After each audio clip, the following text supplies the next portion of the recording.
Hi ಎಲ್ರಿಗೂ ನಮಸ್ಕಾರ. ಎಲ್ಲರೂ ಹೇಗಿದ್ದೀರಾ? ಆರಾಮಾಗಿದ್ದೀರಾ? ಇವತ್ತು ಯಾವುದ್ರ ಬಗ್ಗೆ ಮಾತಾಡ್ತಾ ಇದ್ದಾರೆ ಅಂತನಾ? ಇವತ್ತು ಪಪಾಯ ಟ್ರೀ ತೋರಿಸ್ಕೊಂಡು ಹಣ್ಣು ತೋರಿಸ್ಕೊಂಡು ಏನೋ ಹೇಳ್ತಾ ಇದ್ದಾರೆ ಅಂತನಾ? ಹೌದು ರೀ, ಇವತ್ತು ನಾನು ಸ್ಟಾರ್ಟ್ ಮಾಡ್ತಾ ಇರೋ ವಿಚಾರ, ನಾನು ನಿಮ್ಮ ಹತ್ರ ಹೇಳ್ಕೊಬೇಕಂತಿರೋ ವಿಚಾರ, ನಿಮಗೆ ಮಾಹಿತಿ ಇದ್ರ ಬಗ್ಗೆ ತಿಳಿಸ್ಬೇಕಂತಿರೋದು ಇದ್ರ ಬಗ್ಗೆನೇ ರೀ. ನೋಡ್ತಾ ಇದ್ದೀರಲ್ಲ ನೀವು, ಏನದು ಪಪಾಯ. ಹೌದು ರೀ, ಪಪಾಯದ್ರ ಬಗ್ಗೆನೇ ನಾನು ಇವತ್ತು ನಿಮಗೆ ಹೇಳ್ತಾ ಇರೋದು. ಇದರಲ್ಲಿ ಏನಿದೆ ಅಂತ ವಿಶೇಷತೆ ಅಂತನಾ? ಅಯ್ಯೋ, ತುಂಬ ವಿಶೇಷತೆ ಇದೆ. ಇದರಲ್ಲಿರುವಂಥ ವಿಶೇಷತೆ, ಇದರಲ್ಲಿರುವಂಥ ಉಪಯೋಗ, ಇದರಲ್ಲಿರುವಂಥ ಆಯುರ್ವೇದ ಇಲ್ಲ, ಔಷಧಿಯ ಗುಣಗಳು, ಆರೋಗ್ಯಕ್ಕೆ ಮತ್ತು ಅಡಿಗೆಗೆ, ಇದ್ರ ಬಗ್ಗೆ ನಾನು ಹೇಳ್ತೀನಿ ನಿಮಗೆ. ಎಷ್ಟೊಂದಿದೆ ಮಾಹಿತಿ. ಈ ವಿಡಿಯೋನ ಕೊನೆ ತನಕ ನೋಡಿ. ಹಾಗೆ ಎಲ್ಲರೂ ಈ ವಿಡಿಯೋನ ಇಷ್ಟ ಆದರೆ ಲೈಕ್ ಮಾಡಿ, ಮತ್ತು ಎಲ್ರಿಗೂ ಶೇರ್ ಮಾಡಿ, ಕಾಮೆಂಟ್ಸ್ ಮಾಡಿ. ಇದ್ರ ಬಗ್ಗೆ ನಿಮ್ಗೆ ಏನಾದರೂ ಗೊತ್ತಿದ್ದರೆ ನಮ್ಮ ಹತ್ರ ಹಂಚ್ಕೊಳ್ಳಿ, ಕೇಳೋಣ. ಮತ್ತು ಸ್ಟಾರ್ಟ್ ಮಾಡ್ತಾಯಿದ್ದೀನಿ. ಪಪಾಯ ನಮ್ಮ ಕಡೆ ಎಲ್ಲ ಪರಂಗಿ ಹಣ್ಣು ಅಂತ ಕರಿತೀವಿ. ಪರಂಗಿ ಹಣ್ಣು ಮೂಲತಃ ಇದು ನಮ್ಮ ದೇಶದಲ್ಲ ರೀ. ಇದು ನಮ್ಮ ದೇಶದಲ್ವೇ ಅಲ್ಲ, ಇದು ದಕ್ಷಿಣ ಅಮೇರಿಕಾದು ಗಿಡ. ಈ ಹಣ್ಣು ಬಂದು ದಕ್ಷಿಣ ಅಮೇರಿಕಾದಿಂದ ಬಂದು 16ನೇ ಶತಮಾನದಲ್ಲಿ ಭಾರತಕ್ಕೆ ತಗೊಂಡು ಬಂದ್ರಂತೆ. ಆಗಲಿಂದ ಭಾರತದಲ್ಲಿ ಇದು ಪ್ರಸಿದ್ಧಿಯಾಗಿದೆ. ಭಾರತದಲ್ಲಿ ಎಲ್ಲ ಕಡೆನೂ ಬೆಳೀತಾರೆ. ನಮ್ಮ ಭಾರತದಲ್ಲಿ ಎಲ್ಲ ರಾಜ್ಯಗಳಲ್ಲೂ ಕೂಡ ಇದರ ಬಳಕೆ ಇದೆ. ಈ ಹಣ್ಣು ಸೇವನೆ ಇದೆ. ಆರೋಗ್ಯಕ್ಕೆ ಔಷಧಿ ರೂಪದಲ್ಲಿ ಇದರ ಸೇವನೆ ಇದೆ. ನೀವು ನೋಡ್ತಾ ಇರ್ಬೋದು, ನಮ್ಮ ಮನೆ ಹತ್ರ ಹಿತ್ತಲಲ್ಲಿ ಎಷ್ಟೊಂದಿದೆ ಪರಂಗಿ ಗಿಡ, ಪಪ್ಪಾಯ ಗಿಡ, ಹಣ್ಣು ಎಷ್ಟೊಂದಿದೆ. ಅಮ್ಮ ಹಾಕಿದ್ದಾರೆ ಹಿತ್ತಲಲ್ಲಿ. ದೊಡ್ಡ ಮರ ಆಗಿ ಬೆಳೆದ್ಬಿಟ್ಟಿದೆ ನೋಡಿ ಫ್ರೆಂಡ್ಸ್. ಇದು ಡೈಲಿ ಒಂದೊಂದು ಹಣ್ಣು ಆರಾಮಾಗಿ ತೊಗೋಬೋದು ಇದ್ರಲ್ಲಿ ನಾವು. ಎಷ್ಟು ಚೆನ್ನಾಗಿ ಕಾಣಿಸುತ್ತಲ್ವ ಗಿಡ. ಮರ ಇದೆ, ಆ್ಯಕ್ಚುಲಿ ಗಿಡ ಅಲ್ಲ ಇದು, ಮರ. ಇದು ದೊಡ್ಡದಾಗ್ಬಿಟ್ಟಿದೆ, ಕೈಗೆ ಎಟ್ಕೊಲ್ಲ. ಇದು ಸಣ್ಣದ ಗಿಡಗಳು ಬೆಳೀತಾ ಇದೆ ಈಗ. ಮತ್ತು ಇದ್ರ ಬಗ್ಗೆ ಮಾಹಿತಿ ಈಗ ಸ್ಟಾರ್ಟ್ ಮಾಡ್ತಾಯಿದ್ವಿ. ಇದು ಎಲ್ಲ ಕಡೆನೂ ಬೆಳೆಯುತ್ತೆ ನಮ್ಮ ಭಾರತದಲ್ಲಿ. ಎಲ್ಲ ಥರ ಭೂಮಿಗಳಲ್ಲಿ, ಎಲ್ಲ ಥರ ಮಣ್ಣುಗಳಲ್ಲಿ, ಎಲ್ಲ ಕಡೆನೂ ಬೆಳೆಯುತ್ತೆ. ಇದು ಉಷ್ಣವಲಯದಲ್ಲಿ, ಶೀತವಲಯದಲ್ಲಿ, ಮಳೆಗಾಲ, ಚಳಿಗಾಲ, ಬೇಸಿಗೆಗಾಲ ಎಲ್ಲ ಕಾಲದಲ್ಲೂ ಬೆಳೆಯುತ್ತೆ. ನೋಡಿ, ನಮ್ಮ ಮನೆ ಹತ್ರ ತುಂಬ ಗಿಡಗಳಿದ್ದಾವೆ. ದೊಡ್ಡ ಮರ ಆಗಿದ್ದಾವೆ 2. ಎರಡು ಚಿಕ್ಕ ಪುಟಾಣಿಗಳು, ಮತ್ತು ಪುಟ್ಟದ ಸಸಿಗಳಿದ್ದಾವೆ. ಪುಟಾಣಿದು ಸಸಿಗಳು ಕೂಡ ಹಾಕಿದ್ದಾರೆ.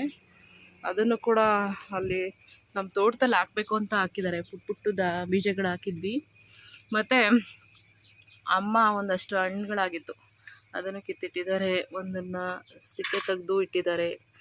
ಆರೋಗ್ಯ ಸೇವನೆಗಾಗಿ ಸಿಪ್ಪೆ ತೆಗೆದು ಇಟ್ಟಿದ್ದಾರೆ. ನೋಡ್ತಾ ಇರ್ಬೋದು ನೋಡಿ, ಎಷ್ಟೊಂದು ಬೀಜಗಳಿದೆ ಇದರಿಂದ. ನೋಡಿ, ಈ ಬೀಜಗಳು ತುಂಬ ಉಪಯೋಗ. ಬಿಸಾಕ್ತೀವಿ ನಾವು, ಇದನ್ನು ಬಿಸಾಕಬೇಡಿ. ಇದು ಫರ್ಟಿಲೈಸರ್ಸ್ಗೆ ಯೂಸ್ ಮಾಡ್ತಾರೆ.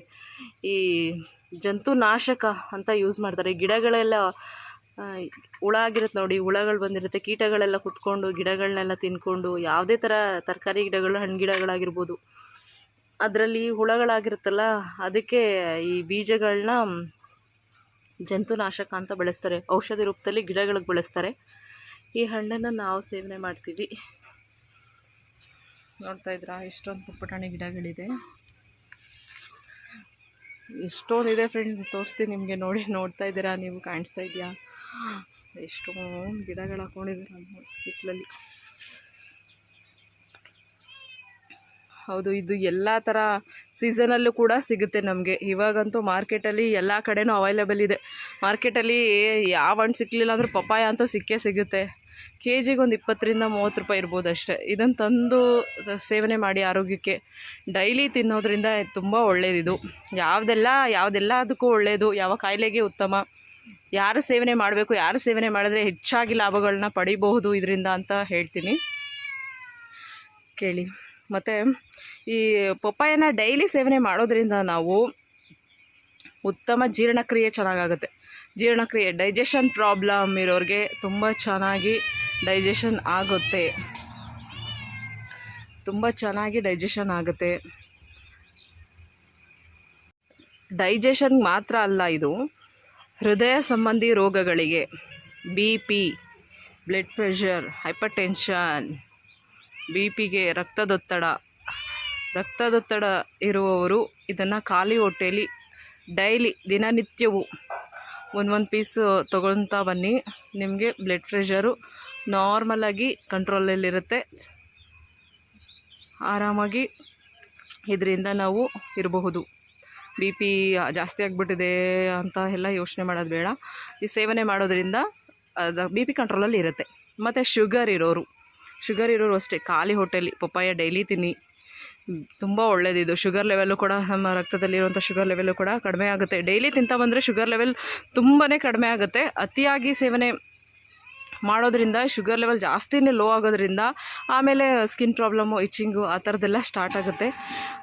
ಅದು ಶುಗರ್ ಇಲ್ಲದೆ ಇರೋರು ಅಂಥವ್ರು ವಾರಕ್ಕೆ 1-2-3 ಡೇಸ್ ತೊಗೊಳ್ಳಿ.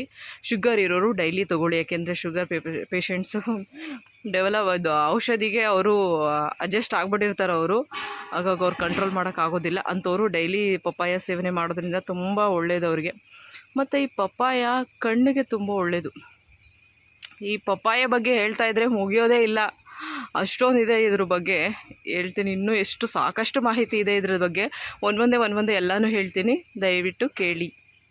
ಪಪ್ಪಾಯ ಬಗ್ಗೆ ಹೇಳೋದು ಅಂತ ಅಂದರೆ, ಈಗ ಜಾನಪದವಾಗಿ ಒಂದು ಗಾದೆ ಇದೆ ಗೊತ್ತಾ, ಸರ್ವರೋಗಕ್ಕೂ ಸಾರಾಯಿ ಮದ್ದು ಅಂತ ಒಂದು ಗಾದೆ ಇದೆ ಫ್ರೆಂಡ್ಸ್. ಅದನ್ನು ನಾನು ಈ ಥರ ಬದಲಾಯಿಸ್ತಾ ಇದ್ದೀನಿ. ಸರ್ವರೋಗಕ್ಕೂ ಈ ಪಪ್ಪಾಯ ಮದ್ದು ಅಂತ ಈ ಗಾದೆನ ಚೇಂಜ್ ಮಾಡ್ತಾ ಇದ್ದೀನಿ.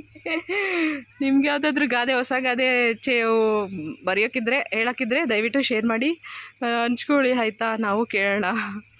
ಈ ಸರ್ವರೋಗಕ್ಕೂ ಈ ಪಪ್ಪಾಯ ಮದ್ದು ಅನ್ನೋ ಹಾಗೆ, ಹೃದಯ ರೋಗ ಸಂಬಂಧಗಳಿಗೆ, ಶುಗರ್ ಪೇಷಂಟ್ಸ್ಗೆ, ಕಣ್ಣಿಗೆ, ಕಿಡ್ನಿಯಲ್ಲಿ ಸ್ಟೋನ್ ಆಗಿದ್ದರೂ ಕೂಡ ಇದನ್ನು ಬಳಸ್ತಾರೆ. ಡೈಲಿ ಖಾಲಿ ಹೊಟ್ಟೆಲಿ ತಿನ್ನೋದ್ರಿಂದ ಶುಗರ್ ಲೆವೆಲ್ ಕಡಿಮೆ ಆಗುತ್ತೆ ಡಯಾಬಿಟಿಸ್ ಪೇಷಂಟ್ಸ್ ಅವ್ರಿಗೆ. ಮತ್ತು ಕಣ್ಣಿನ ಪ್ರಾಬ್ಲಮ್, ಕಣ್ಣು ಕಾಣಿಸ್ತಾ ಇಲ್ಲ, ದೃಷ್ಟಿ ದೋಷ ಆಗಿರುತ್ತೆ, ದೂರದೃಷ್ಟಿ, ಹತ್ರದೃಷ್ಟಿ ಆ ಥರದ್ದೆಲ್ಲ ಆಗಿರುತ್ತಲ್ಲ, ಅವ್ರಿಗೆಲ್ಲರಿಗೂ ಎಷ್ಟೊಂದು ಸಮಸ್ಯೆ ಪರಿಹಾರ ಆಗುತ್ತೆ. ಕಣ್ಣಲ್ಲಿ ನರಗಳು ರಕ್ತ ಸಂಚಾರ ಆಗದೇನೆ ಕಣ್ಣು ಕಾಣ್ತಾ ಇರಲ್ಲ, ಒಂಥರ ಮಂಪ್ರಂಗೆ ಕಾಣ್ತಾ ಇರುತ್ತೆ. ಆ ಥರದ್ದು ಈ ಪಪ್ಪಾಯ ಹಣ್ಣಿನ ಸೇವನೆ ಮಾಡೋದ್ರಿಂದ ಅವ್ರಿಗೂ ಕೂಡ ಕಣ್ಣು ಚೆನ್ನಾಗಿ ಕಾಣಿಸುತ್ತೆ, ವಿಷನು ತುಂಬ ಚೆನ್ನಾಗಿ ಬರುತ್ತೆ. ಮತ್ತು ಕಿಡ್ನಿ ಸ್ಟೋನು, ನಾನು ಹೇಳಿದ್ನಲ್ಲ, ಕಲ್ಲಿರುತ್ತೆ ಕಿಡ್ನಿಯಲ್ಲಿ, ಮೂತ್ರಪಿಂಡಗಳಲ್ಲಿ ಕಲ್ಲಿರುತ್ತೆ ಅಂತ ಹೇಳ್ತಾರಲ್ಲ, ಅದು ಕೂಡ ಕ್ರಮೇಣ ಇದು ಸೇವನೆ ಮಾಡ್ತಾ ಬಂದರೆ ನೀವು ಕ್ರಮೇಣ ಅದು ಕೂಡ ಕಿಡ್ನಿ ಸ್ಟೋನ್ಸ್ ಕೂಡ ಕರಗುತ್ತೆ. ಕಿಡ್ನಿಗೂ ಚೆನ್ನಾಗಿ ವರ್ಕ್ ಆಗುತ್ತೆ, ಮೂತ್ರಪಿಂಡಗಳು ಚೆನ್ನಾಗಿ ಕೆಲಸ ಮಾಡ್ತವೆ. ಮತ್ತು ಕರಳಲ್ಲಿ ಹುಣ್ಣಾಗಿರುತ್ತೆ ಗೊತ್ತಾ, ಕರಳು ಇನ್ಫೆಕ್ಷನ್ ಜಾಸ್ತಿ ಆಗಿರುತ್ತೆ. ಅಂಥವರು ಕೂಡ ಖಾಲಿ ಹೊಟ್ಟೆಯಲ್ಲಿ ಹಣ್ಣನ್ನು ಸೇವನೆ ಮಾಡೋದ್ರಿಂದ ಕಡಿಮೆ ಆಗುತ್ತೆ. ಮತ್ತು ಈ ಕರಳಿಗೆ ಅಂತಲೇ ಅಂತ ಅಲ್ಲ, ನಾನು ಹೇಳಿದ್ನಲ್ಲ, ಆರೋಗ್ಯಕ್ಕೆ ಎಷ್ಟೊಂದು ಥರ ನಾವು ಬಳಸಬಹುದು ಇದನ್ನು ಅಂತ. ತೂಕ ಕೂಡ ಕಡಿಮೆ ಆಗುತ್ತೆ ರೀ ಇದರಿಂದ. ನಾವು ಡೈಲಿ ತಿಂತಾ ಬಂದರೆ ಬ್ಯಾಡ್ ಕೊಲೆಸ್ಟ್ರಾಲ್ ಅಂತ ಏನು ಕರಿತೀವಿ, ಅದು ಕರಗಿ ಗುಡ್ ಕೊಲೆಸ್ಟ್ರಾಲ್ ಹೆಚ್ಚಾಗಿ ನಮಗೆ ತೂಕ ನಿಯಂತ್ರಣ ಆಗುತ್ತೆ. ವೆಯ್ಟ್ ಚೆನ್ನಾಗಿ ಮ್ಯಾನೇಜ್ ಮಾಡ್ಬೋದು, ನಾವು ವೆಯ್ಟ್ನ ಲೂಸ್ ಮಾಡ್ಬೋದು. ನೀವು ಡೈಲಿ ಬೇಸಿಸ್ ಆಗಿ ತೊಗೊಳ್ತಾ ಬಂದರೆ, ಇದು ನಿತ್ಯ ಆಹಾರದಲ್ಲಿ ಸೇವನೆ ಮಾಡ್ತಾ ಬರೋದ್ರಿಂದ ಉತ್ತಮ ಪರಿಣಾಮಕಾರಿ ಪಪ್ಪಾಯ ಸೇವನೆ ಮಾಡಿ. ಮತ್ತು ಇದರಲ್ಲಿ ಯಾವೆಲ್ಲ ಗುಣಗಳಿದ್ದಾವೆ, ಪೊಟ್ಯಾಷಿಯಮ್ ಮತ್ತು ಮೆಗ್ನೀಷಿಯಮ್, ಕಾರ್ಬೋಹೈಡ್ರೇಟು, ಪ್ರೋಟೀನು ಮತ್ತು ಒಮೆಗಾ 3 ಕೂಡ ಇದೆ ಇದರಲ್ಲಿ. ನೋಡಿ, ಇದನ್ನು ಸೇವನೆ ಮಾಡಿ. ಜಿಂಕು, ಕ್ಯಾಲೋರಿ, ಮಿನರಲ್ಸು ಹೆಚ್ಚಾಗಿ ಇರೋದ್ರಿಂದ ನಾವು ಇದನ್ನು ಆರೋಗ್ಯಕ್ಕೆ ತೊಗೊಂಡ್ರೆ ತುಂಬ ಒಳ್ಳೆಯದು. ನಿತ್ಯ ಸೇವನೆ ಮಾಡೋದ್ರಿಂದ ತುಂಬಾ ಒಳ್ಳೆಯದು. ನೋಡ್ತಾ ಇದ್ರೆ ಅಲ್ಲೊಂದು ಪಪ್ಪಾಯ ಟ್ರೀ ಕಾಣ್ತಾ ಇದೆ, ತುಂಬ ಹೈಟಾಗಿ ಬೆಳೆದ್ಬಿಟ್ಟಿದೆ ಅದು. ದಿನನಿತ್ಯ ಸೇವನೆಯಲ್ಲಿ ನಾವು ಇದನ್ನು ಮಾಡೋದ್ರಿಂದ ತುಂಬಾ ಒಳ್ಳೆಯದು. ಇಷ್ಟೊಂದು ಥರದ್ದೆಲ್ಲ ಇದ್ದಾವೆ ಇದರಲ್ಲಿ. ಖನಿಜಾಂಶಗಳು, ಜೀವಸತ್ವಗಳು ತುಂಬ ಇದ್ದಾವೆ. ಮತ್ತು ನಾವು ಇದನ್ನು ಮುಖ್ಯವಾಗಿ ಯಾವುದಕ್ಕೆ ಬಳಸ್ತೀವಿ ಗೊತ್ತಾ, ಚರ್ಮದ ಕಾಂತಿ, ಸೌಂದರ್ಯವರ್ಧಕ. ಇದನ್ನು ಸೌಂದರ್ಯವರ್ಧಕವಾಗಿ ಯೂಸ್ ಮಾಡ್ತಾರೆ ಮತ್ತು ಸೇವನೆ ಮಾಡ್ತಾರೆ. ಕ್ರೀಮ್ಗಳು ನೋಡಿ ಯಾವುದ್ರಲ್ಲೆಲ್ಲ ಬಳಸ್ತಾರೆ ಗೊತ್ತಾ, ಇದನ್ನು ಜಾಮಾಗಿ ಬಳಸ್ತಾರೆ ಗೊತ್ತಾ, ಇದನ್ನು ಜಾಮ್ ಮಾಡ್ತಾರೆ ಇದರಿಂದ. ಜ್ಯೂಸ್ಗಳು ಸೇವನೆ, ಆರೋಗ್ಯ ಸೇವನೆ ಮಾಡ್ತಾರೆ, ಜ್ಯೂಸ್ಗೆ ಬಳಸ್ತಾರೆ. ಮತ್ತು ಸಿರಪ್ಗಳು ಮಾಡ್ತಾರೆ. ಇದರಿಂದ ಇನ್ನೊಂದು ವಿಚಾರ ಗೊತ್ತಾ, ನಮಗೆ ಗೊತ್ತೇ ಇರಲಿಲ್ಲ ಈ ವಿಚಾರ, ನನಗೆ ಆಮೇಲೆ ಗೊತ್ತಾಯಿತು, ನಾನು ತಿಳ್ಕೊಂಡೆ ಇದರಿಂದ ಐಸ್ ಕ್ರೀಮ್ ಕೂಡ ಮಾಡ್ತಾರೆ. ಈ ಪಪ್ಪಾಯದಿಂದ ಐಸ್ ಕ್ರೀಮ್ ಕೂಡ ಮಾಡ್ತಾರೆ. ತುಂಬ ಚೆನ್ನಾಗಿರುತ್ತೆ ಐಸ್ ಕ್ರೀಮು. ಮತ್ತು ಇದರಲ್ಲಿ ಪಪ್ಪಾಯ ಕಾಯಿಗಳಿಂದ ಈ ಬ್ರೆಡ್ಗಳಲ್ಲಿ ಎಲ್ಲ ಹಾಕಿರ್ತಾರೆ ನೋಡಿ, ಗ್ರೀನ್ ಕಲರ್ ರೆಡ್ ಕಲರ್ದೆಲ್ಲ ಪಪ್ಪಾಯ ಕಾಯಿಗಳಿಂದ ಮಾಡಿರ್ತಾರಂತೆ. ಅದನ್ನು ಆರೋಗ್ಯಕ್ಕೆ ಮತ್ತು ಎಷ್ಟೊಂದು ಅಡುಗೆಗೆಲ್ಲ ಬಳಸ್ತಾರೆ. ಅದನ್ನು ಎಲ್ಲ ಕಡೆನೂ ಬೆಳೆಯುತ್ತೆ. ಇದು ಎಷ್ಟೊಂದು ಥರ ಇದೆ. ಇದು ಎಷ್ಟೊಂದು ಪಪ್ಪಾಯ ಹಣ್ಣಲ್ಲಿ ಎಷ್ಟೊಂದು ಡಾರ್ಕ್ ಆರೆಂಜಲ್ಲಿ, ಯೆಲ್ಲೋ ಕಲರಲ್ಲಿ, ಸ್ವಲ್ಪ ಲೈಟ್ ಪೇಲೋ ಅಂತಾರಲ್ಲ ಆ ಥರದ್ರಲ್ಲಿ, ಎಷ್ಟೊಂದು ಥರ ಕಲರಲ್ಲಿ, ಮತ್ತು ಸೈಜು ಕೂಡ ಅಷ್ಟೇ, ಚಿಕ್ಕದು ದೊಡ್ಡದು ಎಷ್ಟೊಂದು ಥರ ಸೈಜಲ್ಲಿ ಕೂಡ ಸಿಗುತ್ತೆ. ಇದು ಎಲ್ಲ ಕಡೆ ಸಿಗುತ್ತೆ ಮಾರ್ಕೆಟಲ್ಲಿ, ಎಲ್ಲ ಕಡೆನೂ ಅವೈಲೇಬಲ್ ಇದೆ. ಇದು ಕೆಜಿಗೆ ಒಂದು 20-30 ರೂಪಾಯಿ ಇರ್ಬೋದು. ತಂದು ಎಲ್ಲರೂ ಮನೇಲಿ ಸೇವನೆ ಮಾಡಿ ಬಳಸ್ಕೊಳ್ಳಿ ಆರೋಗ್ಯಕ್ಕೆ. ಕೂದಲಿಗಂತೂ ತುಂಬ ಒಳ್ಳೆಯದು, ತುಂಬ ಒಳ್ಳೆ ಪರಿಣಾಮ. ಕೂದಲು ಚೆನ್ನಾಗಿ ಬೆಳೆಯುತ್ತೆ. ಕೂದಲು ಸಮಸ್ಯೆ ಉದುರುತ್ತಾ ಇದೆ, ಕೂದಲಿನ ಸಮಸ್ಯೆ ಯಾವುದೇ ಥರದ ಕೂದಲಿನ ಸಮಸ್ಯೆ ಇರ್ಬೋದು, ಅಂಥವರು ಕೂಡ ಇದನ್ನು ಬಳಕೆ ಮಾಡೋದ್ರಿಂದ, ದಿನನಿತ್ಯ ಬಳಕೆ ಮಾಡೋದ್ರಿಂದ ತುಂಬ ಒಳ್ಳೆಯದು. ಮಾಡಿ ನಾನು ಹೇಳಿದ್ನಲ್ಲ, ಚರ್ಮ ಕಾಂತಿಗೋಸ್ಕರನೂ ಕೂಡ ಇದನ್ನು ಸೇವನೆ ಮಾಡೋದ್ರಿಂದ ತುಂಬ ಒಳ್ಳೆಯದು. ಇದನ್ನು ಮಾಡಿದ್ರೆ ತಾನೇ ಏನಾದರೂ ಒಂದು ಪರಿಣಾಮ ನಮ್ಮ ದೇಹದ ಮೇಲೆ ಆಗೋಕ್ಕೆ ಸಾಧ್ಯ. ಹಾಗಾಗಿ ಇದರ ಬಳಕೆನ ನೀವು ಮಾಡ್ತಾ ಬಂದರೆ, ಪಪ್ಪಾಯನ ಡೈಲಿ ಆಹಾರದಲ್ಲಿ ತೊಗೊಳ್ತಾ ಬಂದರೆ ತುಂಬಾ ಒಳ್ಳೆಯದು. ಮತ್ತು ಈ ಬಸರಿಯರು ತೊಗೋಬಾರ್ದು ಅಂತ ಹೇಳ್ತಾರೆ. ಆಫ್ಟರ್ 5 months ಕೂಡ ನೀವು ತುಂಬ ಚೆನ್ನಾಗಿ ಫುಲ್ ರೈಪ್ ಆಗಿರೋವಂಥ ಹಣ್ಣನ್ನು ನೀವು ಸೇವನೆ ಮಾಡ್ಬೋದು. ಯಾಕಂದರೆ ಹೇಳ್ತಾ ಇದ್ದೀನಿ, ಮಕ್ಕಳ ಬೆಳವಣಿಗೆ ತುಂಬ ಚೆನ್ನಾಗಾಗುತ್ತೆ. ಮತ್ತು ಸ್ಕಿನ್ ಟೋನ್ ತುಂಬ ಚೆನ್ನಾಗಿ ಆಗುತ್ತೆ. ಕೂದಲು ಬೆಳವಣಿಗೆ, ಚರ್ಮ ಚೆನ್ನಾಗಿ ಬೆಳವಣಿಗೆ ಆಗುತ್ತೆ. ಕಲರ್ ಕೂಡ ಆಗ್ತಾರೆ ಮಕ್ಕಳು. 5 ತಿಂಗಳು ಆದಮೇಲೆ ಪ್ರೆಗ್ನೆಂಟು ಡೈಲಿ ಒಂದೊಂದು ಅಥವಾ ವಾರಕ್ಕೆ 2 ದಿವಸ 3 ದಿವಸ ಇದನ್ನು ಸೇವನೆ ಮಾಡ್ತಾ ಬನ್ನಿ. ತುಂಬ ಒಳ್ಳೆಯ ಪರಿಣಾಮನ ನೀವು ಆಫ್ಟರ್ ಡೆಲಿವರಿ ನಿಮ್ಮ ಮಗು ನಿಮ್ಮ ಕೈ ಬಂದಾಗ ನೀವು ನೋಡಬಹುದು, ಆಯಿತಾ. ಯಾಕೆಂದ್ರೆ ನಾನು ಇದನ್ನು ಪ್ರೆಗ್ನೆಂಟಲ್ಲ, 2 ಮಕ್ಕಳ ಪ್ರೆಗ್ನೆಂಟಲ್ಲಿ ಕೂಡ ನಾನು ಸೇವನೆ ಮಾಡಿದ್ದೀನಿ. ಆಫ್ಟರ್ 5 ತಿಂಗಳು ತುಂಬ ಚೆನ್ನಾಗಿರೋ ಮಾಗಿರೋ ಹಣ್ಣನ್ನು ನಾನು ತೊಗೋತಾ ಇದ್ದೆ. ಊಟ ಆದಮೇಲೆ ತೊಗೋತಾ ಇದ್ದೆ. ವಾರಕ್ಕೆ 2-3 ಸಲ ತೊಗೋತಾ ಇದ್ದೆ. ತುಂಬ ಒಳ್ಳೆ ಕಲರ್ ಬಂದರು ನನ್ನ ಮಕ್ಕಳು, ಚೆನ್ನಾಗಿದ್ದರು, ಆರೋಗ್ಯವಾಗಿದ್ದರು, ಚೆನ್ನಾಗಿ ಒಳ್ಳೆ ಸ್ಕಿನ್ನು ಅಷ್ಟೇ ತುಂಬ ಚೆನ್ನಾಗಿ ಬೆಳವಣಿಗೆ ಆಗಿತ್ತು ಅವ್ರಿಗೆ. ಕೂದಲಂತೂ ಸಖತ್ತಾಗಿ ಬೆಳೆದಿತ್ತು, ಫುಲ್ ಡಾರ್ಕ್ ಬ್ಲ್ಯಾಕ್ ಕಲರಲ್ಲಿ ಡಾರ್ಕಲ್ಲಿ ಸಖತ್ತಾಗಿ ಬೆಳೆದಿತ್ತು ಅವ್ರಿಗೆ. ನೀವು ತಿನ್ನಬಾರ್ದು ಪ್ರೆಗ್ನೆಂಟ್ ಅಂತ ಹೇಳ್ತಾರೆ, ಆ ಥರ ಎಲ್ಲ ಅದೆಲ್ಲ ಮೂಢನಂಬಿಕೆ ಎಲ್ಲ ನಂಬಕ್ಕೆ ಹೋಗಬೇಡಿ. ತೊಗೊಂಡ್ರೆ ನೀವು ನಿಮಗೆ ಗೊತ್ತಾಗುತ್ತೆ ಮಕ್ಕಳು ಎಷ್ಟು ಚೆನ್ನಾಗಿ ಕಲರ್ ಆಗಿದ್ದಾರೆ, ಎಷ್ಟು ಚೆನ್ನಾಗಿ ಕೂದಲು ಬೆಳೆದಿರುತ್ತೆ, ಅವ್ರ ಸ್ಕಿನ್ ಟೋನ್ ತುಂಬಾ ಚೆನ್ನಾಗಿರುತ್ತೆ. ಮತ್ತು ಇನ್ನು ಚಿಕ್ಕ ಮಕ್ಕಳು ಇರ್ತಾರೆ ನೋಡಿ, 2-3 ವರ್ಷ, 4-5 ವರ್ಷ, 6 ವರ್ಷ, ಒಂದು 8-10 ವರ್ಷ ಮಕ್ಕಳಿಗೆಲ್ಲ ಜಾಸ್ತಿ ಜಂತುಳು ಆಗ್ಬಿಟ್ಟಿರುತ್ತೆ ನೋಡಿ. ಅವರು ಕೂಡ ಈ ಪಪ್ಪಾಯ ಕಾಯಿ ಇರುತ್ತೆ ನೋಡಿ, ಕಾಯಿ ಹಸಿ ಆಗಿರುತ್ತೆ, ಕಾಯಿ ಹಾಲ್ಗಾಯಿ ಅಂತ ಕರೀತಾರೆ ನೋಡಿ. ಈ ಥರದ್ದೇ ಕಾಯಿ ನಾನು ತೋರಿಸ್ತಾ ಇದ್ದೀನಿ ನೋಡಿ, ಇಲ್ಲಿ ನೋಡಿ, ಈ ಥರದ್ದು ಕಾಯಿ ಹಸಿ ಕಾಯಿ ಇರುತ್ತೆ ನೋಡಿ. ಈ ಥರ ಕಾಯಿನ ಈ ಸಿಪ್ಪೆಲ್ಲ ತೆಗೆದು ಅದರಲ್ಲಿ ಸಣ್ಣ ಪೀಸ್ಗಳನ್ನ ಮಾಡಿ ಡೈಲಿ ಒಂದೊಂದು ಪೀಸ್ನ ಕೊಡ್ತಾ ಬಂದರೆ ಮಕ್ಕಳಿಗೆ ಜಂತುಳು ಏನಿರುತ್ತೆ ಅದು ಜಂತುಳು ನಿವಾರಣೆ ಆಗುತ್ತೆ ಮಕ್ಕಳಿಗೆ. ಮತ್ತು ಈ ಹಾಲ್ಗಾಯಿ ಇರುತ್ತೆ ನೋಡಿ, ಈ ಹಾಲ್ಗಾಯಿ ಈ ಥರದ್ದು ಹಾಲು ಕೊಡೋ ತಾಯಿರು ಇರ್ತಾರಲ್ಲ, ಹಾಲೇ ಬರ್ತಾಯಿಲ್ಲ ಅಂದವರು ವಾರಕ್ಕೊಂದು ಸಲ ಈ ಥರ ಹಾಲ್ಗಾಯಿನ ತಿಂತಾ ಬಂದರೆ ಹಾಲಿನ ಪ್ರೊಡಕ್ಷನ್ ಜಾಸ್ತಿ ಆಗುತ್ತೆ, ಹಾಲಿನ ಉತ್ಪಾದನೆ ಜಾಸ್ತಿ ಆಗುತ್ತೆ. ಮಕ್ಕಳಿಗೆ ಉತ್ತಮವಾಗಿ ನಾವು ಹಾಲು ಕೊಡಿಸ್ಬೋದು, ಹೊಟ್ಟೆ ತುಂಬ ಹಾಲನ್ನು ಕೊಡ್ಬೋದು ಅವ್ರಿಗೆ. ಮತ್ತು ಇದನ್ನು ಹಣ್ಣನ್ನು ಹಾಲು ಕೊಡೋ ತಾಯಂದಿರು ಡೈಲಿನೂ ತೊಗೋಬೋದು ಅವರು, ಇಲ್ಲಾಂದರೆ ವಾರಕ್ಕೊಂದು 2-3 ಸಲ ಈ ಹಣ್ಣನ್ನು ತೊಗೋತಾ ಬಂದರೆ ಅವ್ರಿಗೂ ಹಾಲಿನ ವೃದ್ಧಿ ಚೆನ್ನಾಗಾಗುತ್ತೆ. ಮತ್ತು ಅವರು ತುಂಬ ಹೆಲ್ದಿಯಾಗಿ ಇರ್ತಾರೆ, ಮಕ್ಕಳನ್ನು ಹೆಲ್ದಿಯಾಗಿ ನೋಡ್ಕೋಬೋದು ಅಂತ ಹೇಳ್ತಾಯಿದ್ದೀನಿ. ಮತ್ತು ಇನ್ನೊಂದೇನೆಂದರೆ, ಇದರಿಂದ ಅಡುಗೆಗೆ ಬಳಸ್ತೀವಿ ಗೊತ್ತಾ, ಇದನ್ನು ಈ ಪರಂಗಿ ಕಾಯಿ ಇದೆಯಲ್ಲ, ಈ ಕಾಯಿನ ಸಿಪ್ಪೆ ತೆಗೆದು ಅಡುಗೆಗೆ ಬೇಳೆ ಸಾರು ಜೊತೆಗೆ ಅಥವಾ ಹಸಿಕಾಳು ಸಾರು ಜೊತೆಗೆ, ಹಸಿಕಾಳು ಅಂತಾರೆ ಗೊತ್ತಾ, ಈಗೆಲ್ಲ ವಿಂಟರ್ ಸೀಸನ್, ಈ ಚಳಿಗಾಲದಲ್ಲೆಲ್ಲ ಹಸಿಕಾಯಿ ಜಾಸ್ತಿ ಬಳಕೆ. ಹಸಿಕಾಳು ಸಾರು, ಉಪ್ಸಾರು, ಹಸಿಮೆಣ್ಸಿನ್ಕಾಯಿ ಖಾರ, ಮುದ್ದೆ, ಒಂದು ಸ್ವಲ್ಪ ತುಪ್ಪ, ಆಹಾ ಭರ್ಜರಿ ಭೋಜನ. ಇದನ್ನು ಯಾರೆಲ್ಲ ತಿಂದಿದ್ದೀರಾ ದಯವಿಟ್ಟು ಕಾಮೆಂಟ್ ಮಾಡಿ ನೋಡ್ತೀವಿ ನಾವು ನಿಮ್ಮ ಹತ್ರ ಹೇಗೆ ಯಾವ ರೀತಿಯ ಭೋಜನ ನೀವು ಕೂಡ ಊಟ ಮಾಡಿದ್ದೀರಾ. ಈ ಥರದ್ದೆಲ್ಲ ಊಟ ಮಾಡಿದರೆ ಶೇರ್ ಮಾಡಿ, ನಾವು ಕೇಳೋಣ, ಮಾಹಿತಿ ಹಂಚ್ಕೊಳ್ಳಿ. ಮತ್ತು ಗಿಡ ಸುತ್ತ ಓಡಾಡಿ ಒಂಥರ ಉಪ್ಸನೇ ಬರ್ತಾಯಿದೆ ನನಗೆ.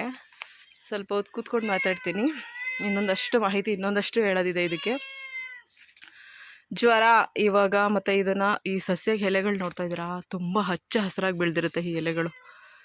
ತುಂಬ ಅಂದರೆ ತುಂಬ ಗ್ರೀನ್ ಕಲರಲ್ಲಿ ಬೆಳೆದಿರುತ್ತೆ ಇದು ಎಲೆಗಳು. ಇದನ್ನು ಚಿಗುರು ಎಲೆಗಳಿರುತ್ತಲ್ಲ, ಈ ಥರ ಚಿಗುರು ಎಲೆಗಳು, ಇದನ್ನು ಜ್ವರ ಬಂದಿದ್ದರೆ, ಟೈಫಾಯ್ಡು, ಈ ಡೆಂಗ್ಯೂ, ಮಲೇರಿಯಾ ಈ ಥರ ಜ್ವರಗಳೆಲ್ಲ ಇರುತ್ತಲ್ಲ, ಅದಕ್ಕೆಲ್ಲ ಇದನ್ನು ಎಲೆಗಳನ್ನ ಜ್ಯೂಸ್ ಮಾಡಿ ಕೊಡ್ತಾರೆ. ಇವಾಗೆಲ್ಲ ಮಾರ್ಕೆಟಲ್ಲಿ ಈ ಎಲೆಗಳದ್ದು ಮಾತ್ರೆಗಳು ಕೂಡ ಅವೈಲಬಿಲಿಟಿ ಇದೆ.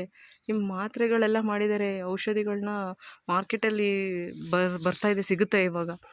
ಯಾರ ಮನೆ ಹತ್ರ ಇದು ಸಿಗೋದಿಲ್ಲ ಅಂತ ಅನ್ನೋರು ದಯವಿಟ್ಟು ಆ ಮಾತ್ರೆಗಳು ಸಿಗುತ್ತೆ ಪಪ್ಪಾಯ ಎಲೆಗಳದ್ದು, ತೊಗೊಂಡು ಜ್ವರ ಇರೋರು ಸೇವನೆ ಮಾಡಿ ಉತ್ತಮ ಪರಿಣಾಮವನ್ನು ನೀವು ನೋಡ್ತೀರಾ ಸೇವನೆ ಮಾಡೋದ್ರಿಂದ. ಇಲ್ಲಾಂದರೆ ಈ ಪಪ್ಪಾಯ ಸಿಗುತ್ತೆ ಎಲೆಗಳು, ಹಳ್ಳಿಗಳ ಕಡೆ ಎಲ್ಲರೂ ಬೆಳೆದಿರ್ತಾರೆ, ಮನೆಗಳ ಹತ್ರ ಹಾಕ್ಕೊಂಡಿರ್ತಾರೆ.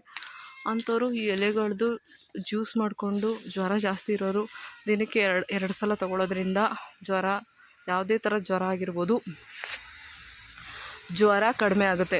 ಅದರಿಂದ ನಾವು ಹೊರಬರ್ಬೋದು, ಜ್ವರದಿಂದ ಹೊರಬರ್ಬೋದು. ನಾ ಹೇಳಿದ್ನಲ್ಲ, ಇದನ್ನು ಜ್ಯೂಸ್ ಮಾಡ್ಕೊಂಡು ಕೂಡ ಕುಡಿಬೋದು. ಈ ಪಪ್ಪಾಯ ಅದು ಎಲೆಗಳಿಂದ ಮಾತ್ರ ಅಲ್ಲ, ಈ ಕಾಯಿಗಳಿರುತ್ತಲ್ಲ, ಕಾಯಿಗಳು, ಅದು ಹಾಲ್ಗಾಯಿ ಅಂತಾರೆ ನೋಡಿ, ಅದನ್ನು ಜ್ಯೂಸ್ ಮಾಡ್ಕೊಂಡು ಕುಡಿತಾ ಬರೋದ್ರಿಂದ ಈ ಜ್ವರ ಇರೋರು, ಬೇರೆ ಬೇರೆ ಥರ ಜ್ವರಗಳಿರೋರೆಲ್ಲ ಇರುತ್ತಲ್ಲ, ಅದಕ್ಕೆಲ್ಲ ಕಡಿಮೆ ಆಗುತ್ತೆ. ನೀವು ಇದನ್ನು ಜ್ಯೂಸ್ ಮಾಡ್ಕೊಂಡು ಕುಡೀರಿ. ಮತ್ತು ಈ ಕಾಯಿಗಳಿದೆಯಲ್ಲ, ಅಡುಗೆಗೆ ನಾ ಹೇಳಿದ್ನಲ್ಲ, ಸಾಗು ಕೂಡ ಮಾಡ್ಬೋದು. ನಾವು ಸಾಗು ಮಾಡಿದ್ವಿ, ಸಾರು ಮಾಡ್ತಿದ್ವಿ, ಬೇಳೆ ಸಾಂಬಾರು ಜೊತೆ ಮಾಡ್ತೀವಿ. ಸಾಗು ತುಂಬ ಚೆನ್ನಾಗಿರುತ್ತೆ ರೀ. ಸಾಗು ಇದನ್ನು ಮಾಡಿ ತುಂಬ ರುಚಿಯಾಗಿರುತ್ತೆ. ಪೂರಿ, ರೊಟ್ಟಿ, ಚಪಾತಿ ಜೊತೆ ಸಾಗು ಉತ್ತಮವಾಗಿರುತ್ತೆ, ತುಂಬ ಟೇಸ್ಟಿಯಾಗೂ ಇರುತ್ತೆ. ಮತ್ತು ಇದು ಸ್ವಲ್ಪ ಬಾಡಿಗೆ ಹೀಟಾಗಿರೋದ್ರಿಂದ ಸ್ವಲ್ಪ ತಂಪು ಬೇಳೆಗಳು ಆ ಥರದ್ದೆಲ್ಲ ಹಾಕಿ ಇದು ಕಾಂಬಿನೇಷನಲ್ಲಿ ಮಾಡೋದ್ರಿಂದ ತುಂಬ ಚೆನ್ನಾಗಿರುತ್ತೆ. ಹಳ್ಳಿಗಳ ಕಡೆ ಎಲ್ಲ ಆವಾಗಲೆಲ್ಲ ನಾನ್ ವೆಜಿಟೇರಿಯನ್ಸು ಮತ್ತು ಮಟನ್ ಸಾರು ಮಾಡಿದ್ರೆ ಈ ಪಪ್ಪಾಯನ ಕಾಯಿನ ಕಟ್ ಮಾಡಿ ಹಾಕಿ ಸಾಂಬಾರು ಕೂಡ ಮಾಡ್ತಾಯಿದ್ರಂತೆ. ನಾನು ಕೇಳಿದ್ದೀನಿ ಇದನ್ನು, ಇದ್ರದ್ದು ಊಟ ನಾನು ಪಪ್ಪಾಯ ಹಾಕಿ ಮಾಡಿರೋ ಸಾಂಬಾರು ಊಟ ನಾನು ತಿಂದಿಲ್ಲ, ಕೇಳಿದ್ದೀನಿ, ನಾನು ಮಾಡ್ತಾರೆ ಅಂತ ಕೇಳಿದ್ದೀನಿ. ನೀವು ಕೂಡ ಟ್ರೈ ಮಾಡಿ. ನಾನು ಮಾಡ್ತೀನಿ, ಮಟನ್ ಏನಾದರೂ ತಂದರೆ ಇದನ್ನು ಕೂಡ ಹಾಕಿ ನಾನು ಟ್ರೈ ಮಾಡಿ ಅಡುಗೆ, ಅದು ರೆಸಿಪಿ ಕೂಡ ಅಪ್ಲೋಡ್ ಮಾಡ್ತೀನಿ, ಬೇಕಿದ್ರೆ ನೋಡೋರಂತೆ. ನಿಮಗೇನಾದರೂ ಈ ಥರ ನೀವು ಮಾಡಿದರೆ, ಈ ಥರ ನಾನ್ ವೆಜ್ ಊಟದಲ್ಲಿ ಇದು ಸೇರ್ಪಡೆ ಮಾಡ್ಕೊಂಡು ಅಡುಗೆ ಏನಾದರೂ ಮಾಡಿದರೆ ನಿಮಗೆ ಗೊತ್ತಿದ್ದರೆ ಅದನ್ನು ಕಾಮೆಂಟ್ಸ್ ಹಾಕಿ ನೋಡೋಣ, ಕೇಳೋಣ, ಆಯಿತಾ? ಮತ್ತು ಇನ್ನೊಂದಷ್ಟು ಮಾಹಿತಿಗಳು ಈ ಪಪ್ಪಾಯ ಬಗ್ಗೆನೇ ಇದೆ. ಕೂದಲಿನ ಆರೈಕೆಗಂತೂ ತುಂಬ ಉಪಯುಕ್ತವಾದ ಪಪ್ಪಾಯ ಇದು. ಕೂದಲಿನ ಆರೈಕೆಗಂತೂ ತುಂಬ ಉಪಯುಕ್ತವಾಗಿದೆ. ಎಲ್ಲರೂ ಅದು ಏರ್ ಪ್ಯಾಕ್ ಕೂಡ ಮಾಡ್ಕೋತಾರೆ, ಫೇಸ್ ಪ್ಯಾಕ್ ಕೂಡ ಮಾಡ್ಕೊಂಡು ಹಾಕೋತಾರೆ. ಮಾಡ್ಕೊಳ್ಳಿ ಹೇರ್ ಪ್ಯಾಕ್ ಆಗಿ, ಅಂದರೆ ತಲೆಗೆ ಸ್ನಾನ ಮಾಡೋಕ್ಕಿಂತ ಮುಂಚೆ ಚೆನ್ನಾಗಿ ಪಪ್ಪಾಯ ಎಲ್ಲ ಸ್ಮ್ಯಾಶ್ ಮಾಡಿ ತಲೆಗೆ ಪೂರ್ತಿ ಅಪ್ಲೈ ಮಾಡಿ ಆಮೇಲೆ ತಲೆ ತೊಳ್ಕೊಳ್ಳೋದ್ರಿಂದ ಒಟ್ಟು, ತಲೆ ಕೂದಲು ಉದುರೋದು ಇದೆಲ್ಲ ನಿವಾರಣೆ ಆಗುತ್ತೆ. ಎಷ್ಟು ಚೆನ್ನಾಗಿ ಕಾಣಿಸುತ್ತೆ ನೋಡಿ, ಬಿಸಿಲಿಗೆ ಗಿಡ ತುಂಬ ಚೆನ್ನಾಗಿ ಕಾಣಿಸುತ್ತೆ. ನೋಡ್ತಾ ಇದ್ದೀರಲ್ವ, ಒಳ್ಳೆ ಕಲರ್ ಇದು, ಸಖತ್ ಗ್ರೀನ್ ಅಂದರೆ ಗ್ರೀನ್ ಕಲರಲ್ಲಿ ಕಾಣಿಸುತ್ತೆ, ಪ್ಯಾರೆಟ್ ಗ್ರೀನ್ ಕಲರ್ ಕಾಣಿಸುತ್ತೆ. ಈ ಗಿಡ ನೋಡೋಕ್ಕೆ ಒಂಥರ ಅದ್ಭುತವಾಗಿದೆ, ಎಷ್ಟು ಸೌಂದರ್ಯವಾಗಿ ಕಾಣಿಸುತ್ತೆ, ಅಷ್ಟೇ ಸೌಂದರ್ಯ ಕೂಡ ಹೆಚ್ಚುತ್ತೆ ನಮಗೆ ಇದರಿಂದ. ಫೇಸ್ ಪ್ಯಾಕ್ ಕೂಡ ಮಾಡ್ತಾರೆ, ಈ ಫೇಸ್ ಪ್ಯಾಕ್ ಕೂಡ ನೀವು ಮಾಡಿಕೊಳ್ಳಿ. ಅದು ಚೆನ್ನಾಗಿ ರುಬ್ಬಿಟ್ಟು ಸ್ವಲ್ಪ ಸಕ್ಕರೆ ಹಾಕಿ ಮಿಕ್ಸ್ ಮಾಡಿ ಸ್ಕ್ರಬ್ ಮಾಡಿ ಫೇಸ್ಗೆ ಅಪ್ಲೈ ಮಾಡೋದ್ರಿಂದ ಫೇಸು ಕೂಡ ಗ್ಲೋನೆಸ್ ಆಗಿ ಕಾಣಿಸುತ್ತೆ. ಈ ಥರ ಪಪ್ಪಾಯ ಇದು ನೀವು ಇದು ಬ್ಯೂಟಿ ಪಾರ್ಲರ್ಗೆಲ್ಲ ಹೋದರೆ ನೋಡಿದರೆ ನೀವು ಪಪ್ಪಾಯ ಫೇಶಿಯಲ್ ಅಂತ ಸಿಗುತ್ತೆ, ಇದ್ದೇ ಇರುತ್ತೆ ಪಪ್ಪಾಯ ಫೇಶಿಯಲ್ಲು. ಪಪ್ಪಾಯ ಸೋಪ್ಗಳು ಕೂಡ ಸಿಗುತ್ತೆ, ಇದರಿಂದ ಮಾಡಿದ್ದಾರೆ ಸೋಪ್ಗಳೆಲ್ಲ ಸಿಗುತ್ತೆ, ಅದನ್ನೆಲ್ಲ ಯೂಸ್ ಮಾಡ್ಬೋದು ನೀವು. ಅದಲ್ಲದೇನೆ ನಾವು ನೈಸರ್ಗಿಕವಾಗಿ ಇದನ್ನು ನಾವು ಡೈರೆಕ್ಟಾಗಿ ನಾವೇ ಸ್ವತಃ ನಮ್ಮ ಸ್ಕಿನ್ಗೆ ಅಪ್ಲೈ ಮಾಡೋದ್ರಿಂದ ಇನ್ನೂ ಉತ್ತಮವಾದ ನಾವು ಪರಿಣಾಮವನ್ನು ನಾವು ಕಾಣ್ತೀವಿ. ಈ ಹಣ್ಣುಗಳನ್ನ ಹೇಳಿದೆ ನಾನು, ಎಷ್ಟೊಂದು ಆರೋಗ್ಯಕ್ಕೂ ಒಳ್ಳೆಯದು, ಔಷಧಿಯ ರೂಪದ ಸೇವನೆಗೂ ಒಳ್ಳೆಯದು. ಡೈಲಿ ಬೇಸಿಸಲ್ಲಿ ತೊಗೋಬೇಕು. ನೀವು ತೊಗೋತಾ ಬಂದ್ರೇ ಇದ್ರ ಉಪಯೋಗ ನಮಗೆ ಆಗೋದು. ನಾವು ನೆಗ್ಲೆಕ್ಟ್ ಯಾಕೆ ಮಾಡ್ತೀವಿ? ನಮಗೆ ಇಷ್ಟು ಈಸಿಯಾಗಿ ಸಿಗೋದು, ಕಡಿಮೆ ಬೆಲೆಯಲ್ಲಿ ಸಿಗುವಂಥದ್ದು, ಇದನ್ನು ಯಾಕೆ ನಾವು ನೆಗ್ಲೆಕ್ಟ್ ಮಾಡಬೇಕು ಅಲ್ವಾ ಫ್ರೆಂಡ್ಸ್? ಎಲ್ಲರೂ ತೊಗೊಳ್ಳಿ, ಸೇವನೆ ಮಾಡಿ, ಎಲ್ಲರೂ ಆರೋಗ್ಯನ ಕಾಪಾಡ್ಕೊಳ್ಳಿ. ಈಗಿನ ದಿನಗಳಲ್ಲಿ ನಾವು ತಿನ್ನೋದೆಲ್ಲ ಹೈಬ್ರಿಡ್ ಊಟಗಳು, ಹೈಬ್ರಿಡ್ ತರಕಾರಿಗಳು, ಹೈಬ್ರಿಡ್ ಬೆಳೆಗಳು, ಧಾನ್ಯಗಳು, ಈ ಸೇವನೆಗಳು ನೋಡಿ. ಇದಕ್ಕೂ ಕೂಡ ಹೈಬ್ರಿಡೇ ಇದೆ. ಇದು ನೋಡಿ, ಎಷ್ಟು ಪುಟಾಣಿ ಗಿಡ ನೋಡಿ, ಎಷ್ಟು ಪುಟಾಣಿ ಗಿಡದಲ್ಲೇ ಎಷ್ಟು ಬೇಗ ಇದು ಫಲ ಬಿಟ್ಟಿದೆ ನೋಡ್ತಾ ಇದ್ದೀರಲ್ಲ ನೋಡಿ, ಎಷ್ಟು ಚಿಕ್ಕ ಗಿಡ, ಇಷ್ಟೇ ಪುಟಾಣಿದು, ಇಷ್ಟು ಪುಟಾಣಿ, ಒಂದು 2 ಅಡಿನೂ ಇಲ್ಲ ಫ್ರೆಂಡ್ಸ್. ಇದು ಹೌದು, ಒಂದು 2 ಅಡಿ ಇರ್ಬೋದೇನೋ ಅಷ್ಟೇ. ಅಷ್ಟು ಚಿಕ್ಕದಾಗಿದೆ, ಆದ್ರೂ ಇಷ್ಟೊಂದು ಫಲಗಳು ಬಿಟ್ಟಿದೆ ನೋಡಿ. ಇನ್ನೊಂದಿದೆ, ಅದು ತುಂಬ ಎತ್ತರವಾಗಿ ಬೆಳೆದ್ಬಿಟ್ಟಿದೆ, ಒಂದು 20 ಅಡಿ ಇದೆ ಅನ್ಕೋತೀನಿ. ಅದು ಆ ಥರದ್ದು ಇದೆ. ಬೇರೆ ಬೇರೆ ತಳಿಗಳೆಲ್ಲ ಸಿಗುತ್ತೆ ಇದರಲ್ಲಿ. ಇವಾಗ ಬೆಳೆಗಳ ಪಪ್ಪಾಯ ಬೆಳೆಗಳಂತೂ ಎಷ್ಟೊಂದು ಕಡೆ ಬೆಳೀತಾ ಇದ್ದಾರೆ ಇವಾಗ. ಅಷ್ಟು ಒಳ್ಳೆ ಬೆಲೆ ಇದೆ ಇದಕ್ಕೆ ಮಾರ್ಕೆಟಲ್ಲಿ, ಅಷ್ಟು ಬೇಡಿಕೆ ಇದೆ. ಪಪ್ಪಾಯ ಅಂದ್ರೇ ಅಷ್ಟು ಬೇಡಿಕೆ ಇದೆ. ಹಾಗಾಗಿ ಹೇಳ್ತಾ ಇದ್ದೀನಿ, ನೀವು ಇದರ ಉಪಯೋಗನೇ ಪಡ್ಕೊಳ್ಳಿ. ಮತ್ತು ಏನು ಹೇಳಿದ್ನಲ್ಲ ನೋಡಿ, ಎಷ್ಟೊಂದು ಥರದಿದೆ ಅಂತ ಗಿಡ ಇದರಲ್ಲೂ. ಅದು ಪುಟಾಣಿ 2 ಅಡಿ ಗಿಡದಲ್ಲಿ. ಇದು ನೋಡಿ, ನಾನು ಹೇಳಿದ್ನಲ್ಲ 15 20 ಅಡಿ ಅಷ್ಟು ಉದ್ದ ಬೆಳೆದಿದೆ ಅಂತ. ನೋಡ್ತಾ ಇದ್ದೀರಾ ನೀವು? ಇದ್ರ ಬೇರೆ ನೀವು ಕಾಣ್ಬೋದು ನೀವು. ನಮ್ಮಮ್ಮ ತುಂಬ ಗಿಡಗಳು ಹಾಕಿದ್ದಾರೆ, ಎಷ್ಟೊಂದು ಔಷಧಿ ಸಸ್ಯಗಳು ಹಾಕಿದ್ದಾರೆ. ಅದ್ರ ಬಗ್ಗೆ ಎಲ್ಲ ನಾನು ಹೇಳ್ತೀನಿ, ನಾವು ವೀಡಿಯೋಗಳು ಮಾಡಿ ಹಾಕ್ತೀನಿ, ವ್ಲಾಗ್ ಮಾಡಿ ಹಾಕ್ತೀನಿ. ನೋಡ್ತಾ ಇದ್ದೀರಾ ಎಷ್ಟು ದೊಡ್ಡದು ಗೊತ್ತಾ? ಒಂದು 15 20 ಅಡಿ ಎಷ್ಟಿರ್ಬೋದೇನೋ ಇದು ಅನ್ಕೋತೀನಿ, ಅಷ್ಟು ಎತ್ತರ ಇದೆ. ಅಲ್ಲಿ ಅಮ್ಮ ಕೊಕ್ಕೆ ತಗೊಂಡು ಬೆಳೆಸ್ತಾರೆ, ಬಿಡಿಸಿ ಇಟ್ಟಿದ್ದಾರೆ. ಹಣ್ಣುಗಳು ಎಷ್ಟೊಂದಾಗ್ಬಿಟ್ಟಿದೆ ನೋಡಿ. ನೋಡ್ತಾ ಇದ್ದೀರಾ? ಝೂಮ್ ಮಾಡ್ತಾ ಇದ್ದೀನಿ ನೋಡಿ, ಝೂಮ್ ಮಾಡಿ ತೋರಿಸ್ತಾ ಇದ್ದೀನಿ, ಝೂಮಲ್ಲಿ ತೋರಿಸ್ತಾ ಇದ್ದೀನಿ. ಹಣ್ಣುಗಳು ಎಷ್ಟೊಂದಿದೆ ಫ್ರೆಂಡ್ಸ್ ಇದರಲ್ಲಿ. ಕಿತ್ತಿಟ್ಟೋರು ಅಮ್ಮ ಇಷ್ಟೊಂದು. ಪಕ್ಷಿಗಳು ಜಾಸ್ತಿ ನಮ್ಮ ಮನೆ ಹತ್ರ. ಹಿತ್ತಲಲ್ಲಿ ತೋಟಗಳಿದೆ, ಅಕ್ಕಪಕ್ಕ ತೋಟಗಳಿದೆ, ಹಾಗಾಗಿ ಪಕ್ಷಿಗಳು ಜಾಸ್ತಿ ಬರ್ತವೆ. ಕಾಗೆಗಳು ಜಾಸ್ತಿ ತಿಂತವೆ ಈ ಪರಂಗಿ ಹಣ್ಣನ್ನು, ತಿನ್ಕೋತವೆ. ಹಣ್ಣಾದರೆ ಅಲ್ಲೇ ಬಿಟ್ಬಿಡ್ತೀವಿ, ತಿನ್ಕೊಳ್ಳಿ ಪಕ್ಷಿಗಳು ಅಂತ. ಈ ಕಾಯಿ ಥರದ್ದು ಇರೋದೆಲ್ಲ ಕಿತ್ಕೋತೀವಿ. ಕಾಣಿಸ್ತಾ ಇದೆಯಾ? ನೋಡ್ತಾ ಇದ್ದೀರಾ ನೀವು? ನೋಡ್ತಾ ಇದ್ದೀರಾ? ಕಾಣಿಸ್ತಾ ಇದೆಯಾ? ಇದು ಅಷ್ಟೇ ನೋಡಿದ್ರೆ ಇಷ್ಟೊಂದೆಲ್ಲ ಉಪಯೋಗ ಗುಣಗಳಿದೆ ಇದರಲ್ಲಿ. ದಯವಿಟ್ಟು ನೀವು ಉಪಯೋಗನ ಪಡ್ಕೊಳ್ಳಿ. ನಾನು ಯಾಕೆ ರಿಕ್ವೆಸ್ಟ್ ಮಾಡಿ ಹೇಳ್ತಾ ಇದ್ದೀನಿ ಅಂದರೆ, ಸುಮ್ಮನೆ ದುಡ್ಡು ಕೊಟ್ಟು ನಾವು ಹಾಸ್ಪಿಟಲ್ ಅಂತ ಹಾಸ್ಪಿಟಲ್ ಸುರಿಯೋ ಬದಲು ನಾವು ಈ ಕೈಗೆಟುಕುವ ಇದರಲ್ಲೇ ಸಿಗುತ್ತೆ. ಹಿತ್ತಲುಗಳಲ್ಲಿ ಮನೆ ಮದ್ದಾಗಿ ಸಿಗ್ತಾ ಇದೆ, ಮಾರ್ಕೆಟಲ್ಲಿ ಕಡಿಮೆ ಬೆಲೆಯಲ್ಲಿ ಸಿಗ್ತಾ ಇದೆ. ಈಗ ಹಾಸ್ಪಿಟಲ್ ಅಂದರೆ ಒಂದು 500,000 ಇಲ್ಲದೇ ಹಾಸ್ಪಿಟಲ್ಗೆ ಎಕ್ಸ್ಪೆನ್ಸಿವ್ ಬೇಕೇ ಬೇಕು, ಹೋಗೋಕ್ಕಾಗೋದಿಲ್ಲ. 20 ರೂಪಾಯಿ 30 ರೂಪಾಯಿಲೆಲ್ಲ ಆರೋಗ್ಯ ಕಾಪಾಡ್ಕೋಬೋದು. ಮನೆಗೆ ತಿನ್ನಿ. ಹೀಗೆ ಮಾಡ್ಕೊಳ್ಳೋದ್ರಿಂದ ಇಷ್ಟೊಂದು ಒಳ್ಳೆಯದು ಆರೋಗ್ಯಕ್ಕೆ. ಎಷ್ಟು ಹಚ್ಚ ಹಸಿರಾಗಿ ಕಾಣ್ತಾ ಇದೆ ನೋಡಿ ಫ್ರೆಂಡ್ಸ್. ಇದು ನೋಡೋಕ್ಕೆ ತುಂಬ ಚೆನ್ನಾಗಿದೆ ಅಲ್ವಾ? ಶುಗರ್ ಅವರು ಡೈಲಿ ಬಳಸಿ ಶುಗರ್ ಬ್ಲಡ್ಡಲ್ಲಿ ಶುಗರ್ ಲೆವೆಲ್ನ ತುಂಬ ಕಡಿಮೆ ಮಾಡುತ್ತಂತೆ, ಫಾಸ್ಟಾಗಿ ಕಡಿಮೆ ಮಾಡುತ್ತಂತೆ ಇದು. ಶುಗರ್ ಇರೋ ತೊಗೊಳ್ಳಿ. ನಮ್ಮ ಅಮ್ಮಂಗೆ ಸ್ವಲ್ಪ BP ಇದೆ, ಅವ್ರಿಗೆ ನಾನು ಹೇಳ್ತಾ ಇದ್ದೀನಲ್ಲ, ಮನೆ ಮದ್ದುಗಳು ಎಲ್ಲನೂ ಟ್ರೈ ಮಾಡ್ತಾರೆ ನಮ್ಮ ಅಮ್ಮ. ಬೆಳಗ್ಗೆ ಹೊತ್ತು ಪಪ್ಪಾಯ ಡೈಲಿ ತಿಂತಾರೆ ಅವರು. ಎಷ್ಟೊಂದು ಕಡಿಮೆ ಆಗಿದೆ ಅವ್ರಿಗೆ, ಬ್ಲಡ್ ಪ್ರೆಷರು BP ಕಡಿಮೆ ಆಗಿದೆ ಅವ್ರಿಗೆ. ಕಣ್ಣು ಸರಿಯಾಗಿ ಕಾಣ್ತಾ ಇರಲಿಲ್ಲ ಅಮ್ಮನಿಗೆ. BP ಜಾಸ್ತಿ ಆದರೆ ಕಣ್ಣು ಸರಿಯಾಗಿ ಕಾಣಿಸಲ್ಲ ಅಂಥವರು ಈ ಸೇವನೆ ಮಾಡೋದ್ರಿಂದ ಕಡಿಮೆ ಆಗಿದೆ. ನಮ್ಮ ತಾಯಿಗೆ ನಿಜವಾಗ್ಲೂ ಕಡಿಮೆ ಆಗಿದೆ ಫ್ರೆಂಡ್ಸ್, ನಾನು ಹೇಳ್ತಾ ಇದ್ದೀನಿ. ನಮ್ಮ ತಾಯಿ ಡೈಲಿ ತೊಗೋತಾರೆ. ಅದಕ್ಕೋಸ್ಕರನೇ ಇಷ್ಟೊಂದು ಪಪ್ಪಾಯ ಗಿಡ ಹಿತ್ತಲು ತುಂಬ ಹಾಕ್ಕೊಂಡಿರೋದು ನಾವು. ಹಿತ್ತಲು ತುಂಬ ಇಷ್ಟೊಂದು ಪಪ್ಪಾಯ ಹಾಕ್ಕೊಂಡಿರೋದೇ ನಾವು ಅದಕ್ಕೋಸ್ಕರ. ಸೊ ಹೊರ್ಗಡೆ ಕೊಂಡ್ತಾನೆ ಇದ್ವಿ. ಈ ಜಾಗ ಇದೆ, ಏನಕ್ಕೆ ಇಷ್ಟೊಂದು ಹಾಕೊಳಕ್ಕಾಗಲ್ಲ ಅಂತ ಯೋಚನೆ ಮಾಡಿ ಅಮ್ಮ ಎಲ್ಲ ಕಡೆನೂ ಗಿಡಗಳು ಹಾಕ್ಬಿಟ್ಟಿದ್ದಾರೆ. ಇಷ್ಟೊಂದು ಈ ಬೀಜಗಳಿರ್ತದೆ ನೋಡಿ, ಎಷ್ಟೊಂದು ಬೀಜಗಳೆಲ್ಲ ಏನು ಮಾಡ್ತಾರೆ, ಹಿತ್ತಲುಗಡೆ ಎಲ್ಲ ಕಡೆ ಹಿಂಗೆ ಹೆರ್ಚಿದ್ದಾರೆ. ಎಲ್ಲ ಕಡೆ ಬಂದಿದೆ ಹಣ್ಗಳು ನೋಡಿ. ಇನ್ನೂ 3-4 ಹಣ್ಣು ಹಾಗೆ ಇದೆ, ಹಣ್ಣು ಹಂಗೆ ಇದೆ, ಹೊರದಿಲ್ಲ. ಒಂದು ಮಾತ್ರ ಸಿಪ್ಪೆ ತೆಗೆದು ಇಟ್ಕೊಂಡಿದ್ದೀವಿ ಸೇವನೆಗೆ. ಇನ್ನೂ ಪುಟ್ಪುಟಾಣಿ ಗಿಡಗಳು ಬೇರೆ ಬರ್ತಾಯಿದೆ. ಇದನ್ನೆಲ್ಲ ಅಲ್ಲಿ ತೋಟಕ್ಕೆ ಎತ್ಕೊಂಡೋಗಿ ಹಾಕ್ತೀನಿ ಅಂತ ಹೇಳಿದ್ದಾರೆ, ಹಾಕ್ತಾರೆ. ನೀವು ಕೂಡ ಹಾಕಿ, ಎಲ್ಲರೂ ಈ ಪಪ್ಪಾಯದಿಂದ ಇರುವಂಥ ಸಾಕಷ್ಟು ಲಾಭಗಳನ್ನ ನೀವು ಪಡ್ಕೊಳ್ಳಿ. ನಾನು ಇನ್ನೊಂದು ಸಲ ಬೇಕಾದರೆ ರಿಪೀಟ್ ಮಾಡ್ತೀನಿ. ಶುಗರ್ ಇರೋರು ತೊಗೊಳ್ಳಿ, BP ಇರೋರು ತೊಗೊಳ್ಳಿ, ಚರ್ಮ ರೋಗಕ್ಕೆ ಇರೋರು ತೊಗೊಳ್ಳಿ, ಕಣ್ಣಿನ ಸಮಸ್ಯೆ ಇರೋರು ತೊಗೊಳ್ಳಿ, ಕಿಡ್ನಿ ಸ್ಟೋನ್ ಇರೋರು ತೊಗೊಳ್ಳಿ, ಕರುಳಿನ ಸಮಸ್ಯೆ ಇರೋರು ತೊಗೊಳ್ಳಿ. ಮತ್ತು ಹಾಲು ಕೂಡ ತಾಯಂದಿರು, ಹಾಲು ಬರ್ತಾಯಿಲ್ಲ ನಮಗೆ, ಇದರಿಂದ ಹಾಲೇ ಬರ್ತಾಯಿಲ್ಲ ಅಂತ ಮಕ್ಳಿಗೆ ಹಾಲು ಸಾಕಾಗ್ತಾಯಿಲ್ಲ ಅಂದವರು ಈ ಹಣ್ಣನ್ನು ಸೇವನೆ ಮಾಡೋದ್ರಿಂದ ನಿಮಗೆ ಗೊತ್ತಾಗುತ್ತೆ ಎಷ್ಟು ಚೆನ್ನಾಗಿ ಹಾಲು ಬರುತ್ತೆ ಅಂತ. ಮತ್ತು ಸೌಂದರ್ಯ ವರ್ಧಕ ಈ ಪಪ್ಪಾಯ. ಈ ಬೀಜಗಳನ್ನ ಬಿಸಾಡಬೇಡಿ. ಗಿಡಗಳಿರ್ತಾವೆ ನೋಡಿ, ಹುಳಗಳಾಗಿರೋಂಥ ಗಿಡಗಳಿಗೆ ಹಾಕ್ತಾ ಬನ್ನಿ, ಕ್ರಮೇಣ ಕಡಿಮೆ ಆಗುತ್ತೆ.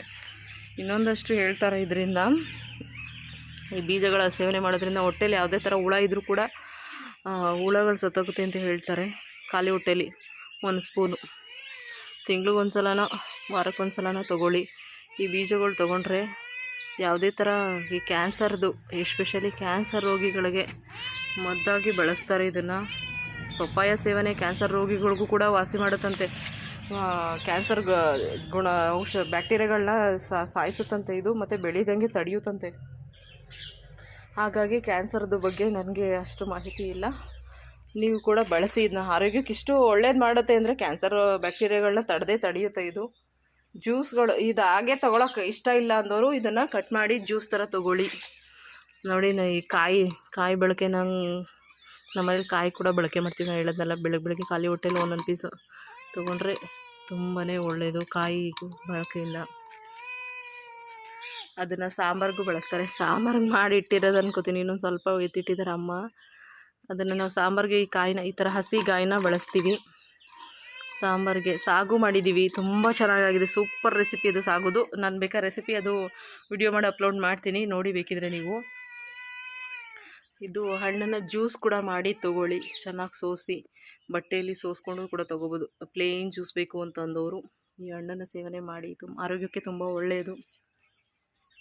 ಮತ್ತು ಜಂತುನಾಶಕ ಅಂತ ಹೇಳಿದೆ, ಸಸಿನ ಎಲ್ಲರೂ ನೆಟ್ಕೊಳ್ಳಿ. ಎಲ್ಲರ ಮನೆ ಹತ್ರ ಜಾಗ ಸಿಗಲ್ಲ ಅಂತಂದವರು ಬೇಡ, ಮಾರ್ಕೆಟಿಂದನೇ ತಂದು ತಿನ್ನಿ, ಸೇವನೆ ಮಾಡಿ. ಆರೋಗ್ಯಕ್ಕೆ ಉತ್ತಮ ಆಹಾರ, ಉತ್ತಮ ಹಣ್ಣು ಇದು.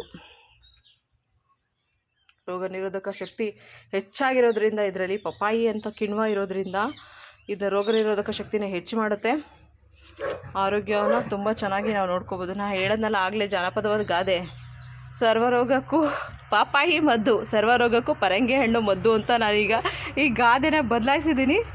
ನೀವು ಕೂಡ ಈ ಗಾದೆ ಇಷ್ಟ ಆದರೆ ಲೈಕ್ ಮಾಡಿ ಮತ್ತು ಕಾಮೆಂಟ್ಸ್ ಹಾಕಿ. ನನಗೆ ಈ ಗಾದೆ ಇಷ್ಟ ಆಯಿತು ಅಂತ ಅನ್ನೋರು, ಇಷ್ಟ ಆಗಲಿಲ್ಲ ಅಂದರೂ ಕಾಮೆಂಟ್ ಹಾಕಿ. ಆಮೇಲೆ ಬೇರೆ ಯಾವುದಾದ್ರೂ ಗಾದೆ ಇದ್ದರೆ ಮಾಡೋಣ, ಆಯಿತಾ? ನೋಡ್ತಾ ಇದ್ದೀರಾ ಪಪ್ಪಾಯ ಗಿಡನ. ಇನ್ನೊಂದಷ್ಟು ಮಾಹಿತಿ, ಇನ್ನೊಂದಷ್ಟು ವಿಚಾರಗಳೊಂದಿಗೆ ಮತ್ತೆ ನಾನು ನಿಮ್ಮನ್ನ ಭೇಟಿ ಮಾಡ್ತೀನಿ, ನಿಮ್ಮ ಹತ್ರ ಹಂಚ್ಕೋತೀನಿ ಅಂತ ಹೇಳ್ತಾ ಇವತ್ತು ಈ ಪಪಾಯ ಸಂಚಿಕೆನ ಮುಗಿಸ್ತಾ ಇದ್ದೀನಿ. ಈ ಮಾಹಿತಿ ಎಲ್ರಿಗೂ ಇಷ್ಟ ಆಗಿದೆ ಅಂತ ನಾನು ತಿಳ್ಕೊತಾ ಇದ್ದೀನಿ. ದಯವಿಟ್ಟು ಎಲ್ಲರೂ ಲೈಕ್ ಮಾಡಬೇಕು, ಎಲ್ರಿಗೂ ಈ ಮಾಹಿತಿ ತಲುಪಬೇಕು. ಹಾಗಾಗಿ ಎಲ್ಲರೂ ಶೇರ್ ಮಾಡಿ, ಚಾನಲ್ನ ಸಬ್ಸ್ಕ್ರೈಬ್ ಮಾಡ್ಕೊಳ್ಳಿ ಫ್ರೆಂಡ್ಸ್. ಯಾಕೆಂದರೆ ನಾನು ತುಂಬ ಒಳ್ಳೆ ವಿಚಾರಗಳನ್ನ ನಾನು ನಿಮ್ಮ ಹತ್ರ ಹೇಳ್ತಾ ಇದ್ದೀನಿ. ಎಲ್ಲರೂ ತಿಳ್ಕೊಬೇಕು ಅನ್ನೋದೇ ನನ್ನ ಉದ್ದೇಶ ಏನಂದರೆ ಎಲ್ಲರೂ ಮಾಹಿತಿ ತಿಳ್ಕೊಬೇಕು, ಎಲ್ಲರೂ ಅದ್ರ ಉಪಯೋಗನ ಪಡ್ಕೋಬೇಕು. ಎಲ್ಲರೂ ಮನೆಮದ್ದಾಗಿ ಆಹಾರದಲ್ಲಿ ನಮ್ಮ ಆರೋಗ್ಯನ ನಾವು ಕಾಪಾಡ್ಕೋಬೇಕು. ಆರೋಗ್ಯ ತುಂಬ ಮುಖ್ಯ ಇವಾಗ. ಹಾಗಾಗಿ ಹೇಳ್ತಾ ಇದ್ದೀನಿ, ಎಲ್ಲರೂ ನನ್ನ ಚಾನಲ್ನ ಸಬ್ಸ್ಕ್ರೈಬ್ ಮಾಡ್ಕೊಂಡು ಬೆಲ್ಲೈಕನ್ ಇರುತ್ತೆ ನೋಡಿ, ಅದನ್ನು ಪ್ರೆಸ್ ಮಾಡಿ. ನಾನು ಅಪ್ಲೋಡ್ ಮಾಡುವಂಥ ಎಲ್ಲ ವೀಡಿಯೋಸು ಕೂಡ ನಿಮಗೆ ಬರ್ತಾ ಇರುತ್ತೆ, ನೋಟಿಫಿಕೇಷನ್ ಬರುತ್ತೆ, ಆವಾಗ ನೀವು ನೋಡ್ಬೋದು. ಬೆಲ್ಲೈಕನ್ ಪ್ರೆಸ್ ಮಾಡಲಿಲ್ಲ ಅಂದರೆ ನಾನು ಅಪ್ಲೋಡ್ ಮಾಡೋ ವೀಡಿಯೋಗಳು ನಿಮಗೆ ತಕ್ಷಣಕ್ಕೆ ಗೊತ್ತಾಗೋದಿಲ್ಲ. ಹಾಗಾಗಿ ನಿಮಗೆ ಇದು ಯಾವಾಗಲೂ ಅಪ್ಲೋಡ್ ಮಾಡಿದ್ದಾರೆ, ಮಾಡಿಲ್ಲ, ಹೇಳಿಲ್ಲ ಅಂತ ಅನ್ಕೋತೀರಾ. ಹಾಗಾಗಿ ಹೇಳ್ತಾ ಇದ್ದೀನಿ, ಬೆಲ್ಲೈಕನ್ ಪ್ರೆಸ್ ಮಾಡಿ. ನೋಟಿಫಿಕೇಷನಲ್ಲಿ ಬಂದ ತಕ್ಷಣ ನೀವು ವೀಡಿಯೋಗಳನ್ನ ನೋಡ್ಬೋದು. ಇನ್ನೊಂದಷ್ಟು ಮಾಹಿತಿಗಳೊಂದಿಗೆ ನಾನು ನಿಮ್ಮ ಹತ್ರ ಮತ್ತೆ ಹಂಚ್ಕೋತೀನಿ ಅಂತ ಹೇಳ್ತಾ ಎಲ್ಲರಿಗೂ ಧನ್ಯವಾದಗಳು. Thank you so much. Love you all.